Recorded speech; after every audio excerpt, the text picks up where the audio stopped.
London, the suspect behind a grisly triple murder involving a crossbow is in custody. British police say 26-year-old Kyle Clifford murdered 3 women with a crossbow on Tuesday. The suspect was found in the Enfield area of North London and is currently receiving medical treatment for injuries. His victims have been identified as the wife and daughters of BBC journalist John Hunt. They were all found in a home in Bushey, Hertfordshire, suffering from arrow wounds, although other weapons could also have been used. They died from their injuries shortly after.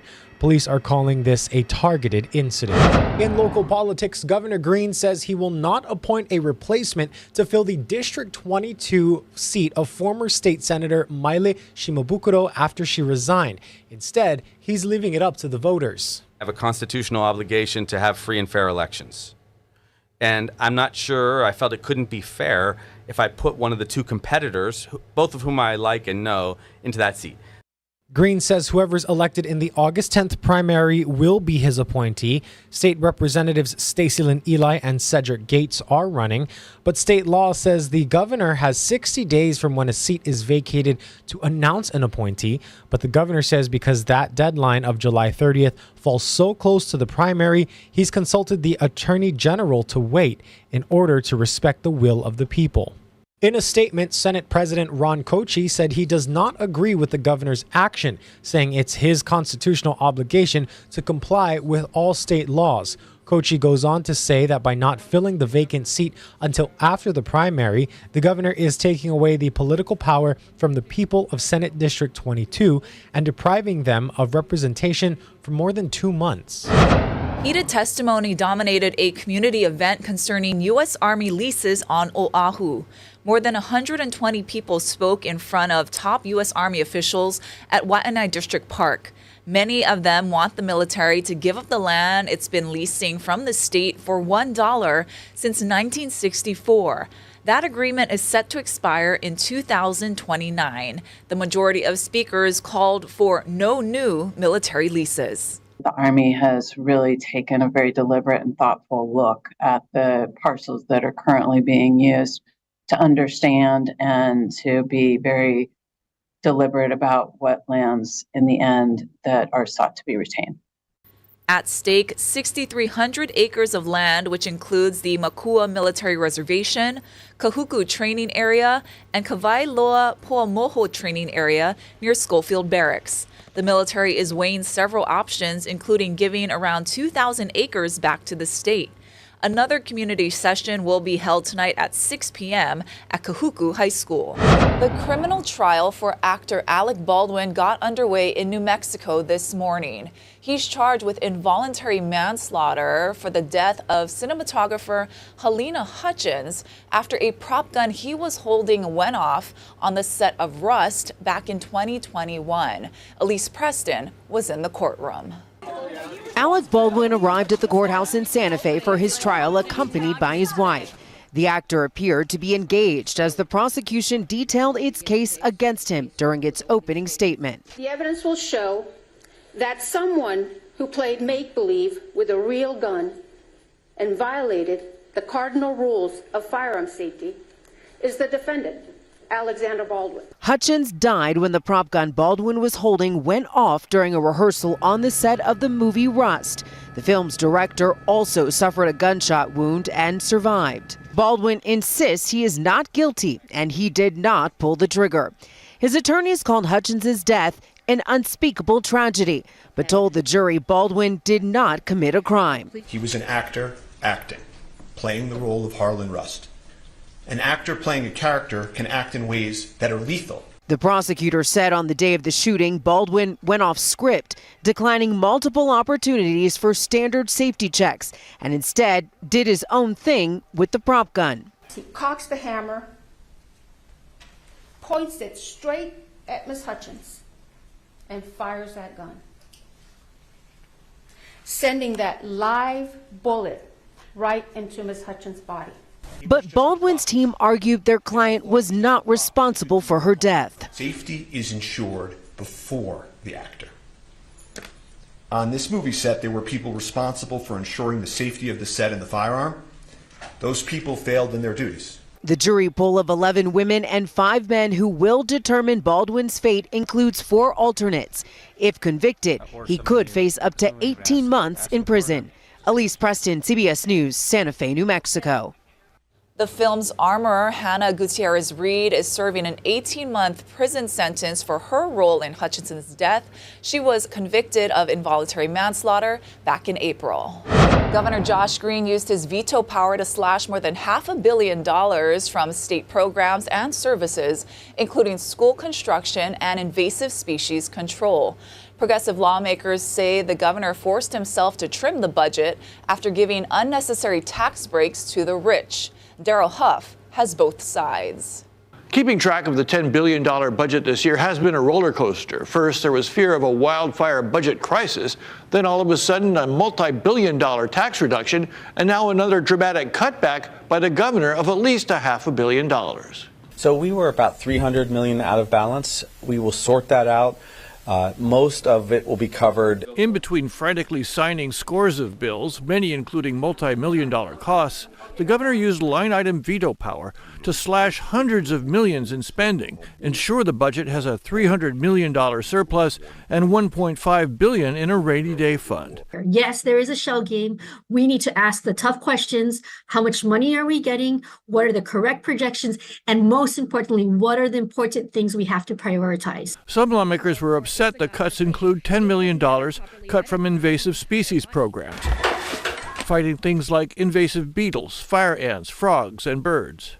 To reduce the funding available for biosecurity in this time of high urgency for communities, I think is irresponsible. The governor also cut in half money lawmakers set aside for library, school, and university construction and repair projects. We won't even get to implement those programs. We don't even have the capacity to do it.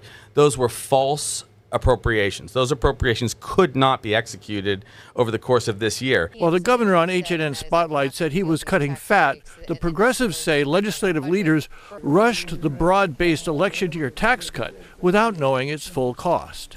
When we choose to benefit and put the wealthy above the benefit of our local schools and access to higher education, then it's communities like mine on neighbor islands that suffer the most. But Green said the tax cuts were needed and didn't cause the budget shortfall. He called the criticism hypocritical. First, they want affordability and tax equity, and I give it to them. And then they complain that the budget isn't adequate. I think we are cutting core services at a time when we've just given away, quote unquote, historic tax cuts. The governor said if those programs really need the money, lawmakers will convene again in 6 months.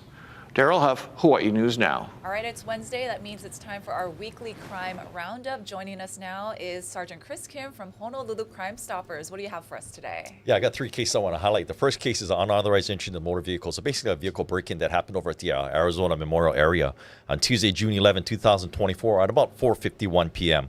These 2 suspects pulled up alongside the complainant's vehicle, which is a Jeep Wrangler right here. It has those plastic wraparounds. So what the suspect did is he cut open the plastic covering, broke into the vehicle, and stole numerous items. Both suspects are being described as unknown, and they were in a gray Toyota Sienna, Hawaii license plates 966 TVG, but these plates were stolen. They were taken off from another vehicle. So if you know anything about this case, please contact us at Crime Stoppers. Now, Chris, before we move on to the next one, I want to highlight this because this is actually the second case from this Arizona Memorial parking lot that you've shared recently here. Mm-hmm. Is crime, I mean, it sounds like this is kind of a hot spot for these criminals now, targeting tourist vehicles. Yeah, so actually we do have another case similar to this posted on our site, and I'll give the information after this. But these criminals, they will frequent areas that they know that tourists will hang out at, whether it be the Halona Blowhole. This Arizona Memorial area is also very popular where they know that tourists are going to go there. In this particular situation, what they do is they'll drive around, or sometimes the suspect will walk out and kind of case the different areas. In this particular incident, was able to look into the Jeep Wrangler and saw that there was some suitcases and property back there. Oftentimes, people are either straight from the airport before they check into hotels, they're stopping these areas, or before they depart You know, they're going to have the checkout, but the flight's not till later on. They're going to have the items with them, and these criminals know that, and they're going to drive around. Essentially, they're going to look into these vehicles and see if there's anything that they can steal. So once again, these types of things are crimes of opportunity. So we just kind of want to warn the public that never leave anything valuable within your vehicles, because as you can see, it just takes a matter of seconds for them to break in. Got it. And we have another one here. Our second case is criminal property damage in the second degree, which happens over at the Pro Highland Skyland Station on Sunday, June 23rd, 2024, at about 3:21 p.m. This male used a metal rod to damage the automatic fare collector, as you can see in this video right here. He's being described as an unknown male, tan complexion, medium build, black and white hair, wearing a green T-shirt and camouflage shorts. Which is odd because it looks like he had a pass to actually end up going through the gates. So this is a little odd here. Yeah, this one has no rhyme or reason. annoying. It is, unfortunately causes big inconvenience, for other people that want to use it. So once again, we want the community's help to please help us identify this suspect, so justice can be served. All right, and one more. Our final case that I want to talk about is a robbery in the second degree that happened over at the American Savings Bank over in Kaneohe. On July 3rd, 2024, at about 4:30 p.m., this male suspect entered the American Savings Bank and handed a teller a demand note for cash. The suspect was given an undisclosed amount of cash, then fled. He's been described as an unknown male in his 60s, gray hair, thin build, pale complexion, wearing a gray-white cap, glasses, a high-vis neon shirt, and dark-colored pants. All three cases we talked about today can be seen over at the www.honolulupd.org website, bottom left-hand corner under wanted persons, as well as other cases that we need help in the community from solving. And Chris, if you could quickly remind us, what is the best way for people to submit their tips and the process of remaining anonymous? So basically, the community has three options. One is calling our hotline at 808-955-8300, or going to our website at www.honolulucrimestoppers.org, or downloading a P3 Tips app available on the smartphone or tablet. All three ways we will keep you 100% anonymous, and you'll be eligible for up to $1,000. All right, Chris Kim, thank you so much for your work in keeping our community safe. We really appreciate it. Let's send you live outside now through the eyes of our tower camera. A beautiful day here in Honolulu, Hawaii. Stay with us after this short break. We'll have more news and weather.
How's it on this Wednesday? Our weather's looking absolutely fantastic. We have cyclone-free conditions in the East Pacific and here in the Central Pacific as well.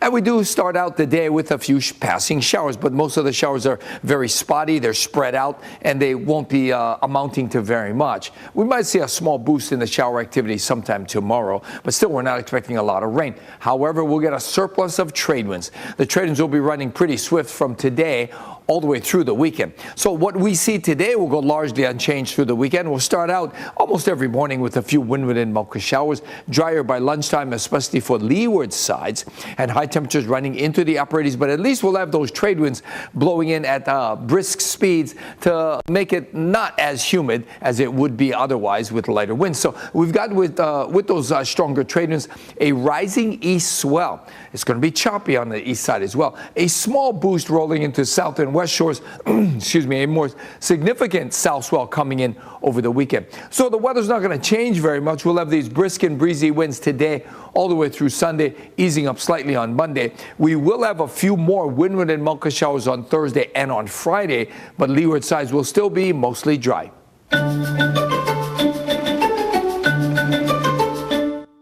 Here's a look at the newest additions to the San Diego Zoo. They're the first pandas to arrive in the U.S. in 21 years.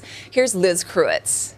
They're objectively the country's cutest diplomats, and they're officially now on U.S. soil. The San Diego Zoo sharing these sneak peek images of 5-year-old Yun Xuan and 4-year-old Xing Bao, the first giant pandas to enter the United States in more than 20 years. It's exciting, really. It's exciting, like so cool. The adorable duo's journey from China began 2 weeks ago after months of preparation. The first of even more pandas bound for the U.S., including Washington, D.C. later this year. It all marks a revival of China's panda diplomacy, which began in 1972 when a pair of pandas first arrived to the nation's capital. I think pandemonium is going to break out right here at the zoo. 52 years later, the feeling hasn't changed. It is so special for everybody. Our team members that now get to care for them again. Now, it's still unknown when the pandas will be viewable to the public. They're currently in quarantine, but zoo officials say they're settling in well to their new California life. The zoo writing the girl Xing Bao loves sunbathing and chowing down on her favorite food, bamboo, while the boy, Yun Xuan, has been spending his days climbing trees or rolling in the grass. It's wonderful that they want to bring them back so that everybody can see the pandas. I think this is what peace is. The two now forever friends, helping make the strained relations between their old and new countries a little more bearable. Liz Kreutz, NBC News. A Florida homeowner has captured a massive foot-long invader in her yard. As Ryan Arbogast reports, the size of the giant toxic toad has even some scientists baffled. It's a foot-long find on Marco Island, a toxic toad bigger than anything the researchers that study them here in Collier County have ever seen. That's a big toad. That's a big toad. I've seen some pictures of pretty large ones that have come out of Australia, but I've never seen one that size. Melinda Schumann is the cane toad biologist at the Conservancy of Southwest Florida. She's analyzed the invasive pests for years, including tracking the amphibian's movements and dissecting more than 200. Both she and FWC say they have no clue how many are hopping around the 239. Each reproducing female toad could lay potentially 20 to 30,000 eggs each year, if not twice a year, if they're capable of building fat supplies, that kind of thing. So that can produce a lot of toads. These bufo toads can grow and grow and grow, especially if they don't have predators tracking them down. It seems as if Bald Eagle Drive and Hartman Street was a toad heaven. Just incredibly how big it was. I mean, it's hard to find them that big. In my experience, I've caught two. That one filled the bottom of a Home Depot bucket, and the other one we caught in a live raccoon trap. They get very big if they don't get caught. Local trappers like Seth Bratton are wall-to-wall with toad removal calls, thanks to the fact these bufos are big fans of humidity, heat, and rain. Plus, their milky white poison shows the threat is real. A cane toad can kill a dog very quickly.